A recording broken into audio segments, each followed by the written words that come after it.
lumină din Iesle.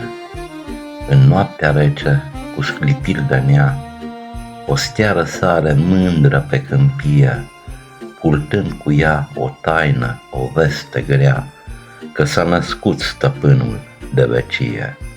Maria blândă pruncul își privește, îl înfășoară în dragoste și rugă, iar Iosif drept tăcut îl ocrotește, simțând cu teama lumii stă să fugă.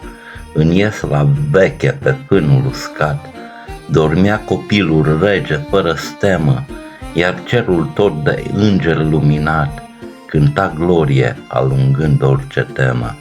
Păstorii vin cu pași vioși și rar, lăsându-și oile pe deal în noapte, să vadă pruncul solii cei mai mari, uimiți de corul sfintelor șoapte.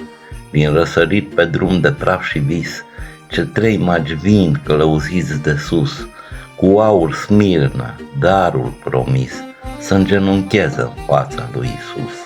E liniște, e pace, e minune, o lume întreagă astăzi se oprește, să pună în inim o rugăciune, căci pruncul sfânt pe toți ne mântuiește. Amen.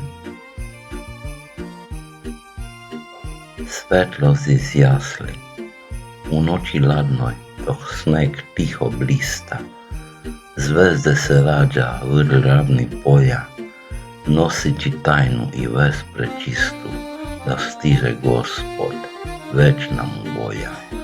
Marija blaga od čedu gleda, ovilja ga u ljubavi molitve vrele, dok Josif pravedan tiho ga čuva, osjećuju kako stravovi svetske sele.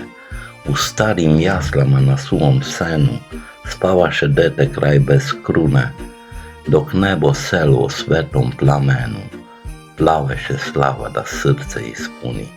Pastire stižu koraka tiha, postaviju ušu stada u noćnoj tamni, da vide prvenca glasnika stiha, zadivljeno holomsto nebo rami. Sa istoka daleko kroz prah i san, tri mudraca stižu vodena s neba, u zlatu i smirnu na poklon mu dan, da kleknu pred Isusa jer tako treba.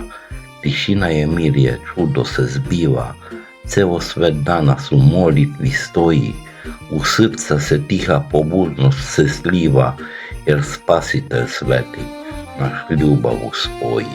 Amin.